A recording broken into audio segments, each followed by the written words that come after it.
কেন্দ্রশাসিত অঞ্চল লাদাখকে আরো 5টি নতুন জেলায় ভাগ করলো কেন্দ্রীয় সরকার। সোমবার ঘোষণা করা হয় নতুন জেলাগুলির নাম। 2019 সাল থেকে ভারতের কেন্দ্রশাসিত অঞ্চলের তকমা পেয়েছে লাদাখ। অফিসিয়াল ওয়েবসাইটের তথ্য অনুযায়ী এতদিন লাদাখে ছিল দুটি জেলা, লেহ এবং কার্গিল। তার সঙ্গে আরও 5টি জেলার নাম ঘোষণা করল কেন্দ্রীয় গৃহ মন্ত্রক। এই 5টি জেলা হলো জাংস্কার, দ্রাস, শাম, নুব্রা এবং চাংথাং। সমাজ মাধ্যমে পোস্ট করে জেলাগুলির নাম জানিয়েছেন কেন্দ্রীয় স্বরাষ্ট্রমন্ত্রী অমিত শাহ। লাদাখে আরো উন্নত সরকারি পরিষেবা পৌঁছে দেওয়ার লক্ষ্যে এই পদক্ষেপ নেওয়া হয়েছে বলে জানিয়েছেন স্বরাষ্ট্রমন্ত্রী অমিত শাহ।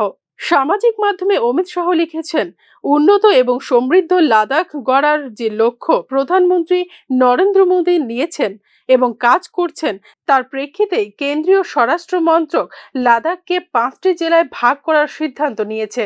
এই পদক্ষেপের পর প্রত্যন্ত অঞ্চলে বসবাসকারী মানুষের কাছে সরকারি পরিষেবা আরও দ্রুত পৌঁছে দেওয়া যাবে বলে আশা ব্যক্ত করেছেন স্বরাষ্ট্রমন্ত্রী অমিত শাহ।